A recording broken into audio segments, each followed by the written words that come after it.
Adopté. Article 65, je le mets aux voix. Qui est pour? Qui est contre? Il est adopté. Article 66. Monsieur Lefebvre, monsieur le rapporteur, amendement 395. Amendement rédactionnel. Amendement rédactionnel, Madame la Présidente. Merci. Qui est pour le 395? Qui est contre? Il est adopté. 396. Rédactionnel.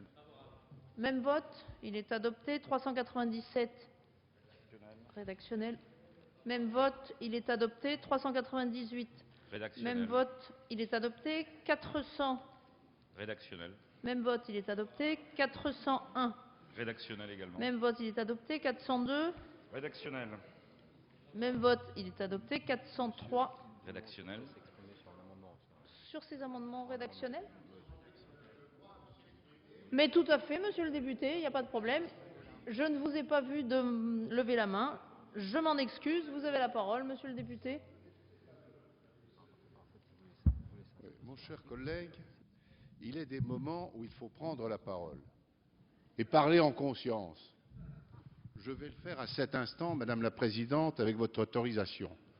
Et si votre règle devait frapper toutes les 2 minutes, moins 1 seconde, pour qu'au moins le temps de parole des députés dans cet hémicycle soit ce que certains ont voulu, c'est-à-dire réduit à néant, eh bien, sur le crédit immobilier de France, sur une capacité, une compétence reconnue auprès de 2500 professionnels pour une production en accession à la propriété, levier incomparable pour une économie, pour un travail, pour des travailleurs.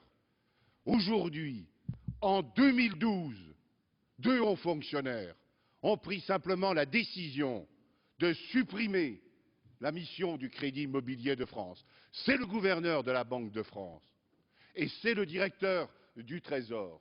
Et chacun sait ce qui s'est passé, puisque même le Conseil d'État avait été saisi et avait donné raison au Crédit immobilier de France, n'en déplaise à ceux qui viennent de Bercy et qui, de ce point de vue, tout au long du mois d'août, au lieu de donner les moyens, de donner la capacité de travailler, de réfléchir pour que l'on puisse conserver l'outil, même si la gouvernance devait évoluer.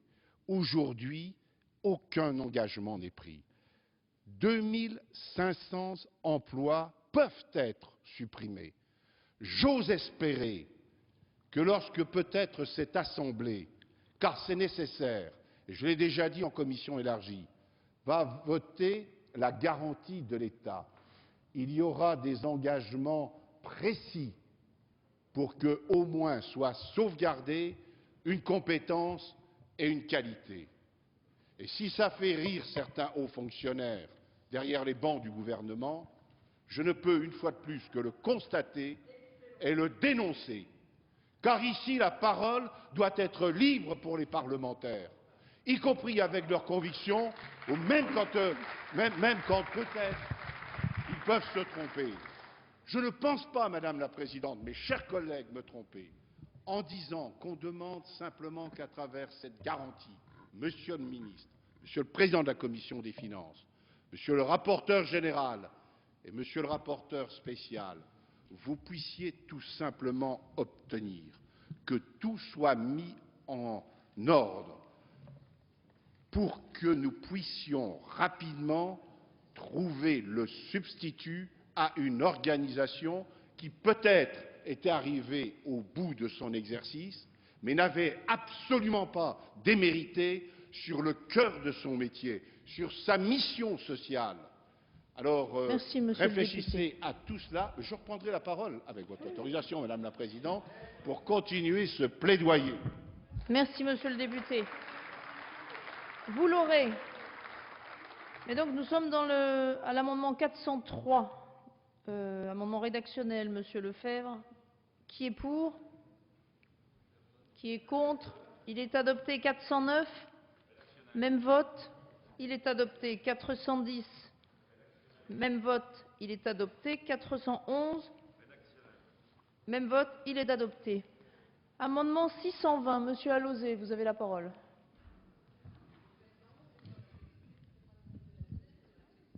Bien, je vais enchaîner sur le propos convaincu de M. Dumont, puisque cet amendement suggère, le mot est bien faible, de poursuivre la recherche de solutions de restructuration comme alternative à l'extinction du Crédit immobilier de France. Les règlements européens le permettent, contrairement à ce que j'ai pu entendre ici ou là, sous réserve de conditions inscrites au paragraphe 30 de la communication de 2008, à savoir le problème d'accès aux liquidités d'une institution financière, par ailleurs fondamentalement saine. Eh bien, selon mes informations, mais on pourra me contredire, le Crédit immobilier de France dispose aujourd'hui de fonds propres à hauteur de 2 400 000 €, après que l'État ait réalisé un prélèvement de 500 millions d'euros en 2006. C'est un des établissements les mieux dotés de la place, avec un ratio de 14% quand les règles prudentielles exigent 8%. Bien entendu, les bénéfices sont modestes, mais c'est logique pour une structure à vocation sociale, qui n'a pas de tels objectifs. Par ailleurs, comme cela se fait par exemple en Irlande ou en Écosse, il peut être envisagé la création d'un service économique d'intérêt général, un SIEG. La Caisse des dépôts, par exemple, jouant le rôle de rehausseur de signatures, il permettra de répondre à une autre exigence de la Commission européenne, sachant que la nouvelle structure pourra resserrer son action en faveur d'un public pour lequel on sait qu'il n'y aura pas d'autres offres. Un public dont les revenus sont aléatoires, des gens en CDD, en intérim, en contrat d'insertion ou des gens extrêmement modestes qui ne peuvent pas trouver de prêt bancaire. Car il subsiste de profonds doutes sur la capacité des établissements bancaires classiques à prendre en charge un public extrêmement sensible, pour lequel l'apport personnel est le plus souvent nul, pour 50% des ménages, et en moyenne de 3%. Un public qui a été massivement écarté de l'accession, 80% de chute des prêts, dès lors que les règles prudentielles ont été mises en place, en prescrivant un apport personnel de 20%, une réduction de la durée d'emprunt à 20 ans et une part maximum de 33% du revenu. C'est un public qui demande un dispositif personnalisé, précautionneux, qui a valu au CIF très peu de déconvenues. Pourquoi? Parce qu'on sélectionne les gens, on regarde pendant 3 années leur relevé bancaire, on mène un travail patient avec eux, le CIF les accompagne vraiment de très près pour qu'ils s'engagent de façon responsable. Merci, et le monsieur recours, le j'ai député. terminé madame, j'ai terminé. Et le recours à des durées de prêt peuvent aller jusqu'à 30 ans. Et voilà ce qui permet au CIF d'avoir son identité qu'il faudra absolument maintenir d'une façon ou d'une autre. Merci. Merci, monsieur le député. Monsieur le président Carrez, sur l'amendement 620, vous avez souhaité prendre la parole. Monsieur le rapporteur? Monsieur le rapporteur, sur le 620.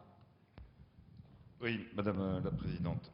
Votre rapporteur spécial, mes chers collègues, vous proposera d'adopter cet article et de rejeter les amendements qui y sont proposés. Il y en a 3, mais qui s'inscrivent dans le même objectif.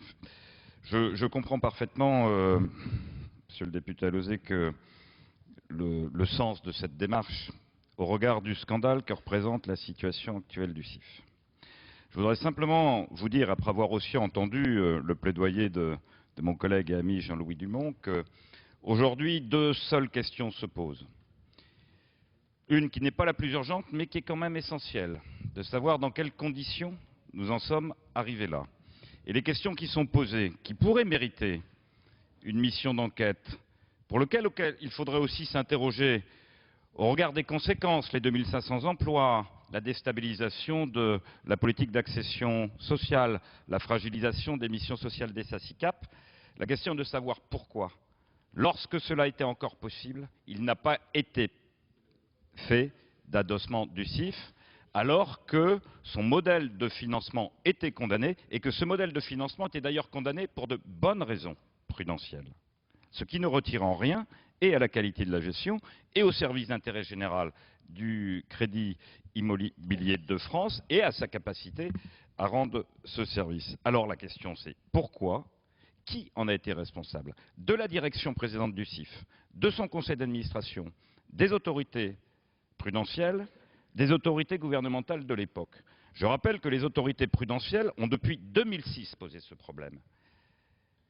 Et que si le Conseil d'État a donné tort à ces autorités de contrôle prudentiel, les marchés ont aujourd'hui donné raison. Je veux simplement terminer par rapport à votre amendement, mais je reviendrai peut-être dans la discussion si elle se poursuit sur les arguments qui plaident pour donner cette garantie. Aujourd'hui, le CIF ne survit depuis le 1er septembre parce que le gouvernement a annoncé cette garantie. Et elle ne survit également que parce que tous les jours, la Banque de France intervient. Ce qui est essentiel, mes chers collègues, c'est d'abord de penser à l'immédiat. L'immédiat, ce sont 2500 salariés qui, si cette garantie n'est pas votée, ou si elle n'est pas acceptée par la Commission, parce que les conditions d'accompagnement ne pourraient pas être acceptées au regard des règles communautaires, se retrouveront, à raison du défaut immédiat du CIF, en liquidation. Pour en avoir discuté hier avec l'actuel président du CIF, accorder 6 mois seulement de garantie, c'est 2 risques.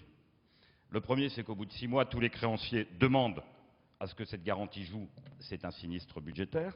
La deuxième, quand on connaît la situation du CIF, il y a effectivement un besoin de financement en mars. Il y en a surtout un dans 3 ans de 12 milliards d'euros. Ça ne répondrait pas à cette situation. Il est probable qu'après la dégradation de la semaine dernière, il y aurait une dégradation très rapide en P3, ce qui ferait qu'en réalité, la liquidation serait immédiate. Et donc, là où vous espérez pouvoir sauvegarder le CIF, le vote de votre amendement le condamnerait irrémédiablement et immédiatement. C'est pour ça que je proposerai le rejet de cet amendement. Merci, monsieur le rapporteur. Avis du gouvernement sur le 620, s'il vous plaît. Monsieur le ministre, monsieur le président de la commission. Madame la Présidente, Monsieur le Ministre, oui, mes chers collègues, bon, il est clair que cette garantie de l'État est nécessaire compte tenu du grave problème de liquidité que subit aujourd'hui le Crédit Immobilier de France. Et donc, pour ma part, bon, je voterai évidemment l'article 66. Mais le problème que nous nous posons, il est lié à l'exposé des motifs. Alors, je serai beaucoup moins véhément que notre collègue Jean-Louis Dumont, mais bon, on reconnaît son attachement à la question générale du logement social. Mais je trouve que l'exposé des motifs est beaucoup trop restrictif en ce qu'il lie la garantie à, je cite, la gestion extinctive des activités du Crédit Immobilier de France. Et c'est ce point qui appelle, mes chers collègues, à la fois des questions et des inquiétudes. En effet, le Crédit Immobilier de France n'est pas un acteur négligeable dans l'accession sociale à la propriété. Et même quand on regarde de plus près les choses, c'est même un acteur essentiel sur l'accession très sociale, quand on croise le nombre de prêts à l'accession sociale, le nombre de PTZ, le faible taux d'apport personnel ou encore la durée des prêts. Et ce qui est frappant quand on regarde la clientèle du Crédit Immobilier de France, c'est que ce sont notamment des jeunes ménages primo-accédants. Et ces jeunes ménages primo-accédants, d'une manière plus générale, cette clientèle très modeste, est-ce qu'elle va trouver, si on éteint les activités du Crédit Immobilier de France, est-ce qu'elle va trouver des prêts dans les autres réseaux bancaires? Or, j'en doute, et je voudrais appeler votre attention sur le fait que même au niveau du crédit foncier, actuellement, pour des raisons sur lesquelles on n'a pas le temps de s'étendre, il y a une réduction d'activité. Or, mes chers collègues, l'accession sociale, et surtout très sociale, c'est une vraie réussite dans notre pays, et cela depuis des décennies. Et en particulier dans les zones non tendues, et dans les zones C. Et là aussi, on le verra demain avec les articles non rattachés, les zones C vont être exclues de la plupart des dispositifs d'aide au logement.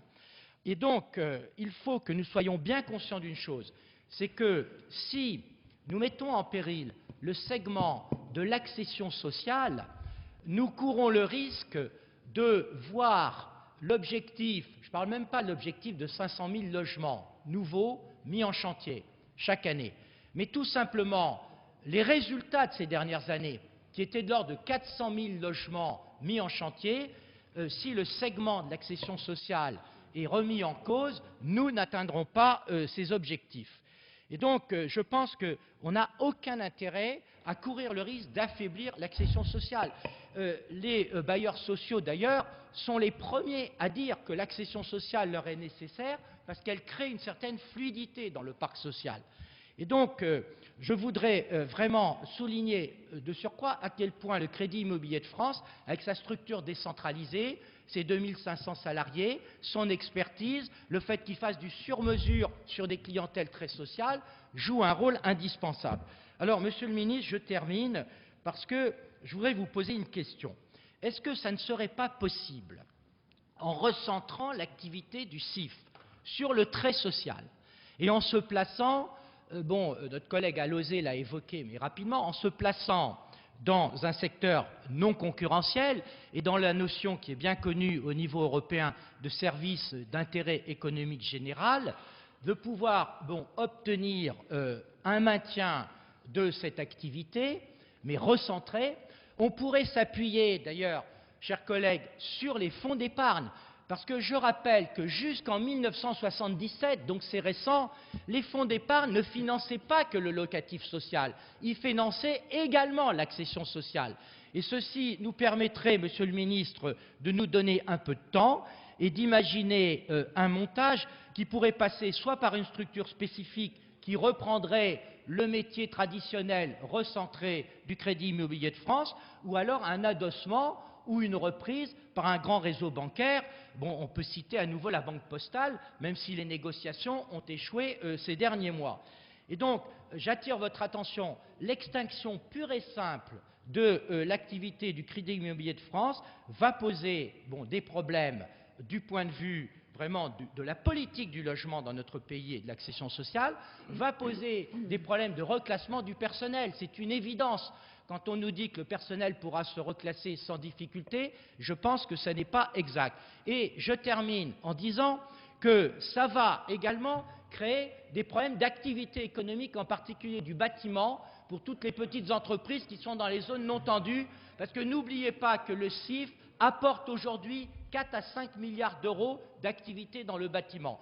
Donc je pense que l'exposé des motifs, Monsieur le Ministre, est très court. Moi, je ne conteste pas l'article lui-même et je pense qu'il faut que le gouvernement regarde s'il n'y a pas d'autres pistes que celle de l'extinction pure et simple.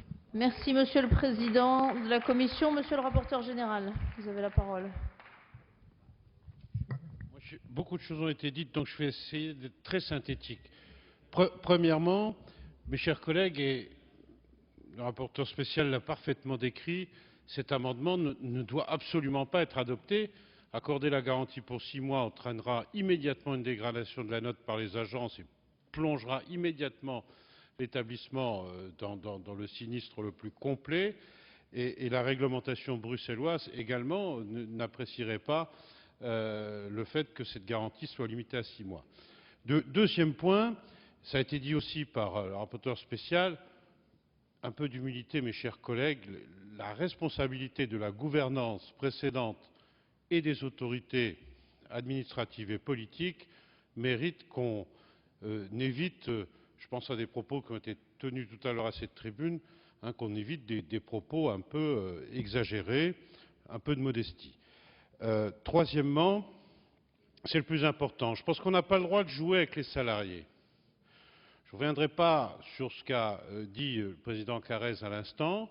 Je veux dire, ou l'hypothèse évoquée par le président Carrez, et puis on peut se le dire tranquillement, qui est portée par la nouvelle gouvernance, enfin en tout cas travaillée par la nouvelle gouvernance du CIF, où cette hypothèse peut être explorée, prolongée, et il faut le faire très vite, ou alors on considère, pour différentes raisons, qu'on ne peut pas le faire.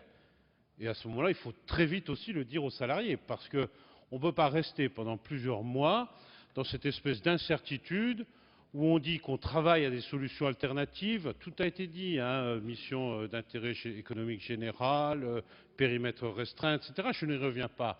Recherche d'un adosseur ou d'un pool, etc. La liquidité, à mon avis, pose un peu moins de problèmes à court terme si on peut utiliser les fonds d'épargne, comme l'a dit aussi le président Carrez. Permettez-moi juste de conclure en m'interrogeant quand même sur les critères dits BAL 3 et autres. Je veux dire, on nous dit que ce modèle économique n'est pas viable, compte tenu des nouvelles règles internationales, notamment de BAL 3. Moi, j'ai du mal à comprendre qu'un système qui fait sa preuve, qui gagne un peu d'argent, mais en tout cas qui n'en perd pas, qui n'a pas structurellement, je veux dire, une trajectoire qui dilapide les fonds propres, qui rend des services sur le plan économique et sur le plan social, j'ai du mal à comprendre quand même qu'on s'arc-boute tous derrière une réglementation qui nous dit ce type de modèle économique n'est plus viable. C'est peut-être un tabou, mais je le dis avec vraiment conviction que de dire que ces règles de Bâle III, qui vont dire ce modèle économique ne peut plus fonctionner, bon, voilà, alors qu'il ne perd pas d'argent, qu'il ne va pas à volo et qu'il rend des services, donc on l'arrête, ou alors qui nous dit les banques ne vont plus pouvoir prêter sauf à avoir des apports personnels de 25, pardon. Enfin, il y a un certain nombre de comportements bancaires entre les fonds propres, les durées, les garanties, etc. Il y a un certain nombre de règles qui conduisent à se demander pourquoi on met ces règles-là sur des modèles dont moi je ne comprends pas qu'on puisse dénoncer la non-viabilité sur la base uniquement de ces critères. Donc moi je crois que voilà, il faut très vite avoir une décision qui soit claire. Merci, monsieur le rapporteur général. Monsieur le ministre, sur cet amendement 620, s'il vous plaît. Merci Madame la Présidente. Bon, d'emblée, le gouvernement indique ne pas être favorable à cet amendement pour les raisons très bien exposées par le rapporteur général. Mais naturellement, il faut s'expliquer. Le CIF a-t-il eu à un moment ou à un autre une quelconque utilité? Oui, et une très grande utilité. J'aurais beaucoup de mal à avoir les accents de tribun du député Jean-Louis Dumont quand il parle du logement social. On sait sa grande sensibilité, en particulier dans la période que nous connaissons. À cet égard, je ne chercherai donc pas à l'imiter, même si j'approuve ce qu'il a voulu dire, à savoir que le logement social est évidemment une nécessité, c'est probablement une des spécificités de notre pays, et le CIF à cet égard a joué un rôle tout à fait majeur qu'il est infiniment regrettable de ne plus le voir jouer, car je crains qu'il ne pourra plus le jouer dans les temps qui viennent. Le personnel est-il en cause? Pas davantage. Il a été remarqué, je crois, par le président de la Commission des Finances, par le rapporteur général, par le rapporteur spécial, que ce personnel est particulièrement compétent, par vous aussi, Monsieur Dumont. Ce n'est évidemment pas les compétences de ce personnel qui peuvent être mises en cause. Pour autant, personne ne conteste la gravité du sinistre auquel nous assistons. Personne ne la conteste. C'est un sinistre dont ce pays se serait bien passé. C'est un sinistre qui s'impose à nous et pour lequel il nous faut trouver des solutions. Et quelle que soit l'émotion que l'on peut éprouver, quels que soient les regrets que l'on peut manifester, il est, je crois, de la responsabilité des autorités de ce pays, d'abord de ne pas se tromper sur la réalité de la situation du Crédit Immobilier de France et pas davantage sur les solutions qu'il faut tenter d'apporter pour traiter ce sinistre. D'abord, ne pas se tromper sur les causes. C'est moins une question de fonds propres, qui était plutôt satisfaisant au sein de cette banque, que le modèle que cette banque représentait, qui s'avère ne plus être viable, ne serait-ce que parce que le CIF n'avait pas de dépôt. C'était bien ça le problème du Crédit Immobilier de France, c'est l'absence de dépôt. Ce ne sont pas les règles de Bâle dont on peut peut-être à l'occasion dénoncer l'aveuglement ou l'aspect trop systématique, en tout cas pour les banques françaises.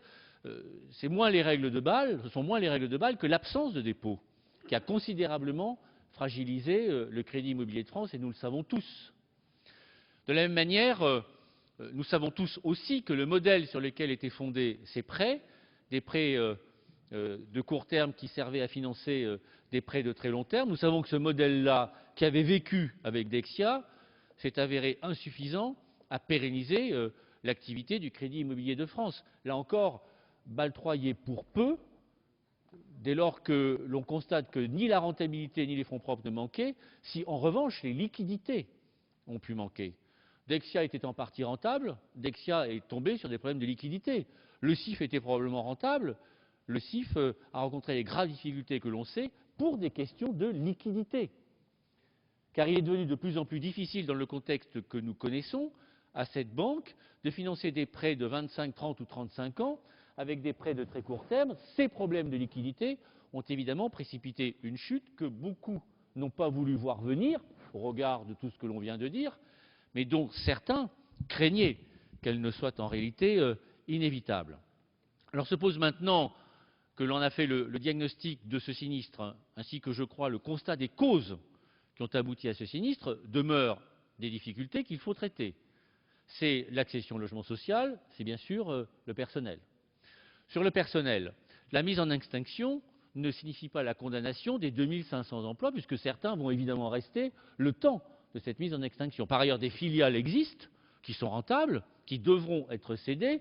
Les personnels de ces filiales ne présentent, selon moi, dans leur nature même, pas de risque consubstantielle à une quelconque perte d'emploi. Il n'y a pas de raison que ces filiales étant cédées, ayant été bien animées par ces personnels, il n'y a pas de raison que ces personnels-là ne soient pas conservés au sein de ces filiales. Je ne prétends pas que cela réglera la totalité de la question des personnels, mais cela règle au moins en partie, et je le crois en grande partie, cette question-là. Demeure aussi la question de l'accession à la propriété et au logement social. Et là-dessus, les uns et les autres ont eu raison d'intervenir pour indiquer la nécessité de ces prêts, d'abord pour nos concitoyens qui ont besoin de cette accession à la propriété, qui souhaitent accéder à la propriété, et ensuite également pour les entreprises, avec la mise en production d'un certain nombre de logements. L'adossement du CIF à je ne sais quelle entité n'était pas possible. D'abord parce que certaines banques ne l'ont pas souhaité, comment les contraindre, et ensuite parce que imaginer un adossement du Crédit Immobilier de France à la Caisse des dépôts, c'est imaginer en fait un adossement à l'État, et quiconque regarde ce dossier sait parfaitement que cette solution aurait été irrémédiablement condamnée par la Commission au motif qu'il s'agissait d'une aide d'État. Nous le savons tous. Alors on peut faire semblant d'imaginer que cette solution aurait été possible. On peut rêver en pensant qu'elle aurait été viable. La vérité, et d'ailleurs M. Dumont ne l'a pas reprise, la vérité est que cette solution était une fausse solution, donc ça n'est pas une solution.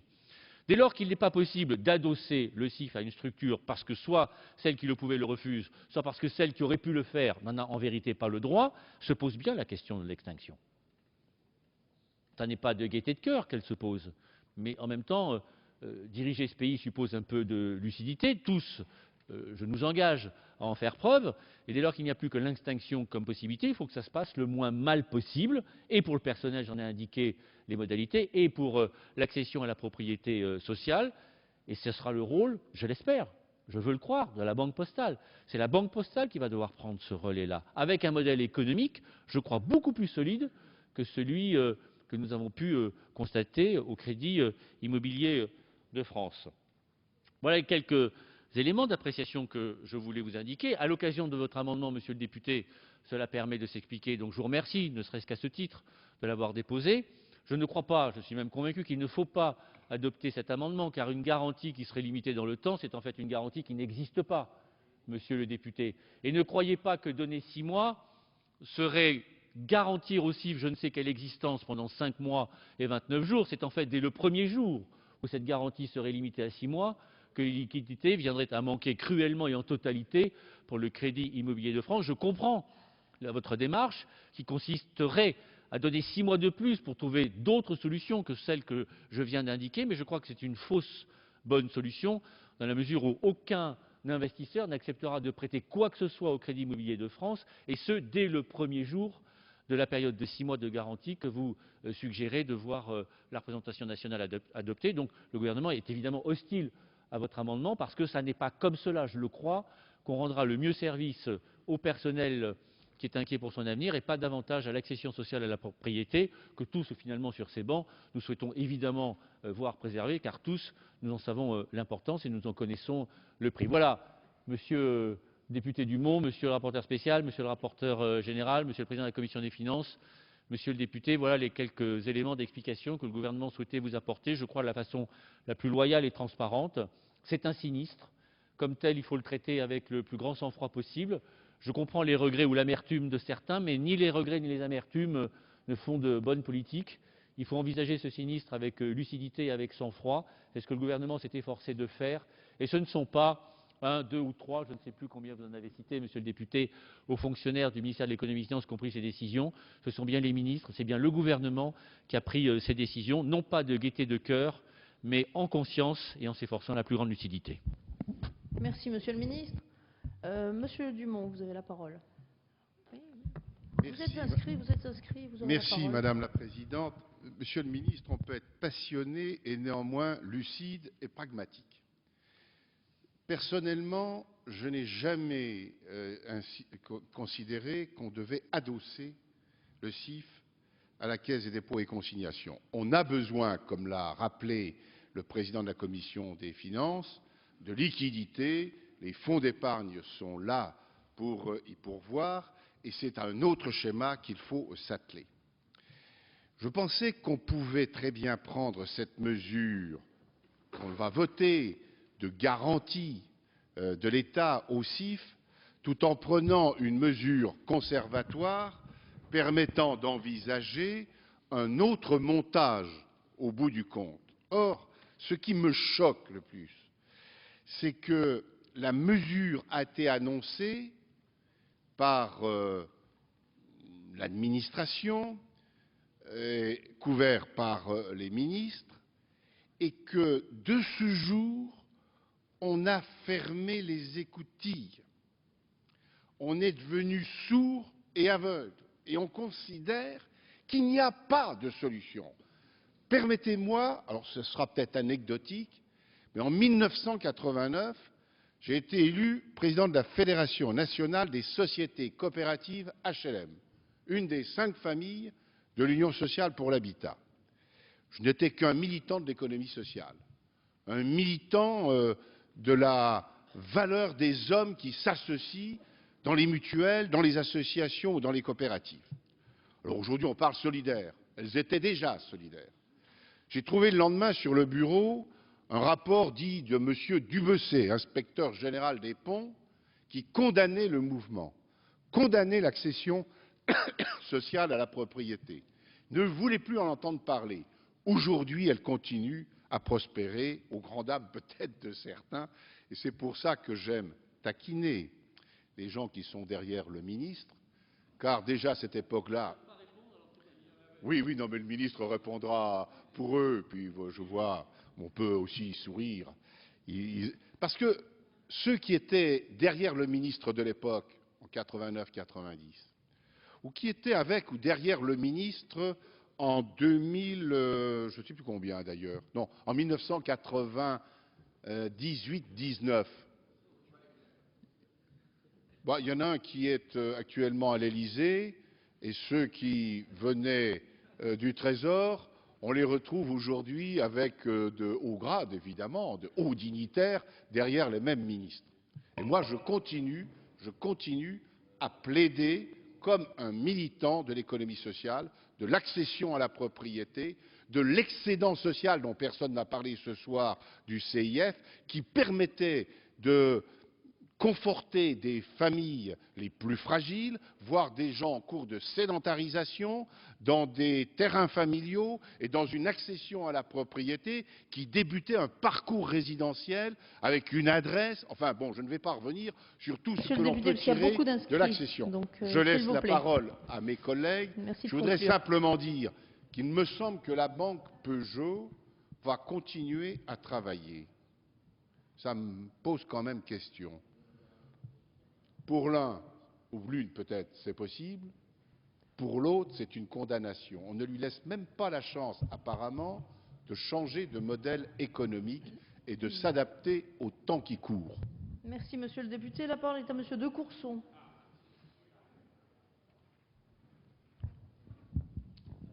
Mes chers collègues, c'est avec une certaine émotion que je prends la parole ce soir. Parce que je me suis occupé de mon crédit immobilier pendant plus de 20 ans. Et j'ai fait partie des mencheviks au sein du mouvement. C'est-à-dire de ceux qui pensaient que soit on faisait une organisation, on s'adossait sur le 1% logement pour trouver l'adossement permettant d'alimenter les petites banques qui étaient à l'époque le mouvement, car je vous rappelle que ce n'était pas un réseau bancaire à l'époque, et ceux, avec notamment celui qui vient de quitter la présidence, qui a négocié avec la direction du Trésor le schéma que vous avez page 99, qui est une monstruosité, puisque les banques de base qui possédaient le sommet, il a réussi à l'inverser par le mécanisme qui vous est expliqué, page 99. Et le président qui vient de quitter les SACI, je vais répondre à notre collègue Lefebvre, d'où vient le mal? Ça a été le refus de l'adossement. Et nous, les mencheviks, il y avait les Bretons, il y avait les Rhône-Alpes, il y avait la Champagne-Ardenne, la Picardie, nous avons été mis en minorité. Nous étions un tiers du mouvement. Et c'est cela qui a planté. Et la volonté d'un homme qui n'a jamais voulu d'aucun adossement pour maintenir son pouvoir. Mais, monsieur le ministre, c'est ça l'origine. Et il faut le dire. Et moi, je l'ai vécu. Et j'ai été de ceux qui ont défendu la thèse inverse.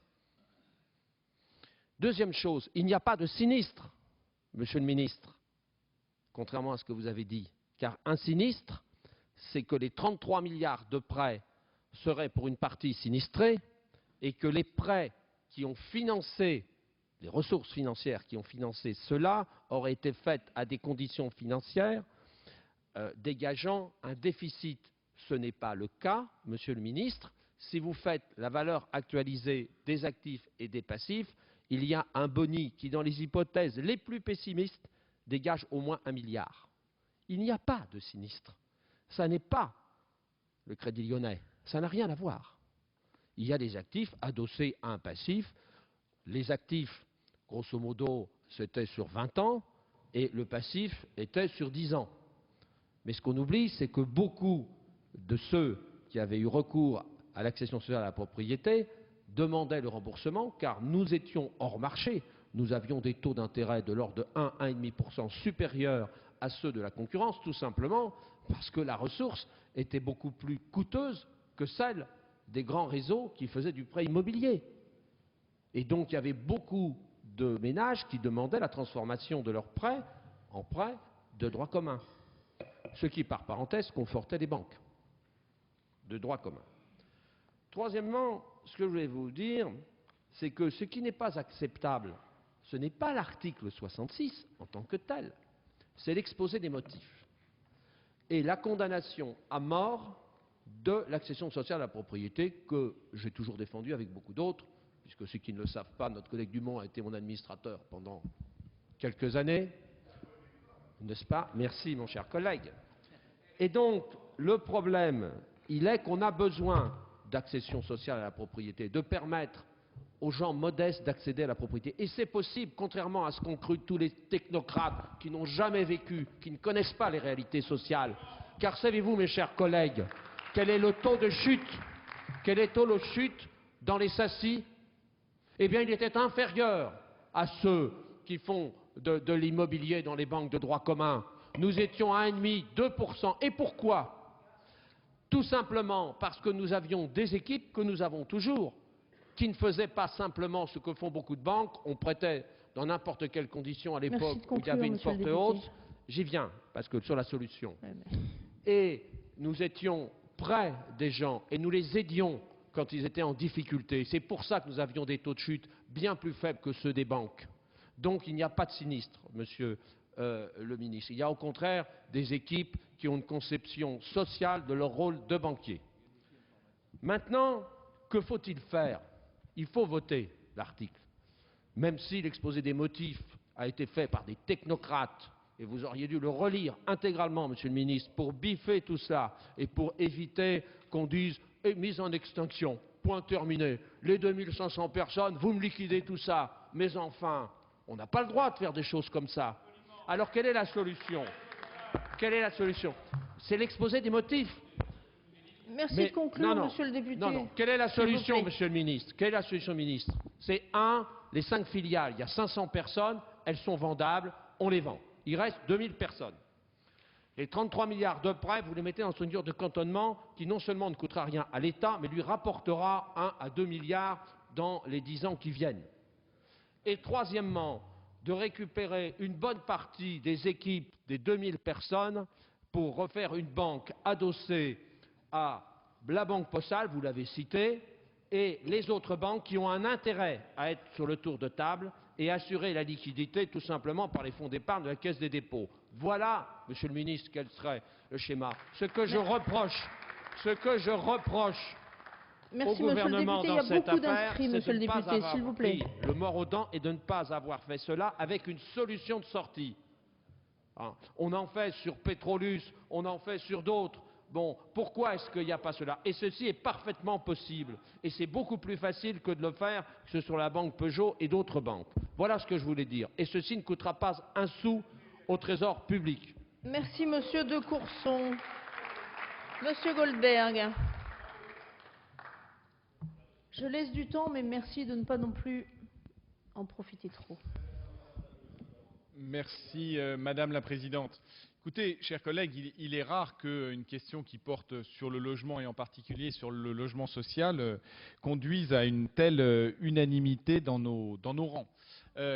Donc c'est assez remarquable de ce point de vue-là, et ce qui prouve que nous pouvons avancer ensemble sur des sujets du logement social. Effectivement, quand on avance sur l'accession sociale, et notamment pour les ménages les plus modestes, ça semble plus facile. Moi, j'ai entendu les arguments des uns et des autres qui ont été échangés jusqu'à présent. Je ne peux me résoudre au fait de voir disparaître, beaucoup l'ont dit, mais le ministre également, les rapporteurs aussi, de voir disparaître un acteur qui avait une fonction spécifique du simple point de vue d'un modèle économique dépassé, qui n'est plus avec des responsabilités, notamment dans la direction passée, qui ont été rappelées à l'instant, mais pour lesquelles on ne cherche pas à sauver la mission. Et c'est ça que, je dois dire, j'ai du mal à comprendre dans le débat qui nous occupe aujourd'hui. Que deviendront, si nous n'avons pas de solution alternative à ce qui existe et ce qui a fonctionné, ce qui a permis de loger des milliers de familles pendant plusieurs années? Qu'est-ce qui reprendra la fonction qu'occupait le Crédit Immobilier de France aujourd'hui? Je ne crois pas qu'il y ait d'acteurs qui soient équivalents, et notamment par le rôle des sociétés coopératives, des SACICAP, qui à la fois jouent un rôle de maillage dans le pays, au plus proche du terrain, et un rôle social très complet auprès des habitants. Donc la question, je pense, des responsabilités, elles ont été pointées notamment par le ministre, mais aussi par notre collègue de Courson à l'instant sur la responsabilité des gestionnaires passés. Bien entendu, je suis favorable au vote de l'article 66 qui accorde la garantie des activités. Bien entendu, j'allais dire, je m'excuse chers collègues, je ne soutiendrai pas l'amendement dont nous sommes en train de discuter pour les arguments qui ont déjà été engagés. Mais néanmoins, ce que je n'ai du mal à comprendre, c'est le symbole d'équivalence entre accorder la garantie et exiger l'extinction, sans que finalement toutes les pistes de solutions pour non pas sauver l'outil. Bien sûr, il y a les 2500 salariés, et je pense que sur tous les bancs, y compris sur les bancs des ministres, nous sommes tous sensibles à la situation des 2500 salariés. Mais avant tout, sauver la fonction. Et il ne s'agit pas pour moi d'être dans un mythe d'un Crédit Immobilier de France qui aurait rempli parfaitement l'ensemble de ses services. Mais il y a une fonction, et si l'équivalence est donnée entre la garantie et l'extinction des fonctions, je pense que nous n'aurons collectivement pas complètement joué notre rôle. Et d'ailleurs, je vois que dans notre rapport, le rapporteur spécial Dominique Lefebvre, qui s'est exprimé, je crois, en ce sens tout à l'heure, demandait lui aussi que toutes les solutions alternatives puissent être trouvées. Je pense qu'il y a encore un peu de temps, plus beaucoup, malheureusement, un peu de temps pour que ça puisse être fait. Et j'en appelle à chacun pour que nous allions dans ce sens, le gouvernement, nous-mêmes, parlementaires, je pense que nous avons un rôle à jouer, et la nouvelle direction du CIF. Merci, monsieur le député. La parole est à madame Valérie Rabault.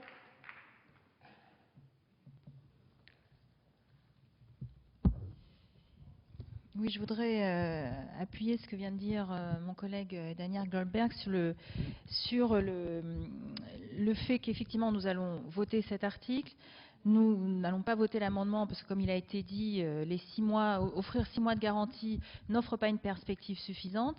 En revanche, la capacité à retrouver une situation de liquidité, puisqu'effectivement aujourd'hui l'établissement souffre d'un gap de liquidité important, nous paraît, il y a déjà eu des discussions qui ont lieu à la Commission des finances, mais effectivement il nous paraît très important de devoir les réétudier, ou en tout cas d'envisager des solutions comme ce qui vient d'être dit, parce que l'objectif de logement social qui a été évoqué par l'ensemble des intervenants ce soir est effectivement très important. Sur les situations de liquidité, bon, effectivement, ça a été dit, il y a un gap important sur le refinancement tel qu'il est proposé aujourd'hui, notamment par rapport à la duration du portefeuille, enfin les maturités qui sont des prêts qui sont proposés.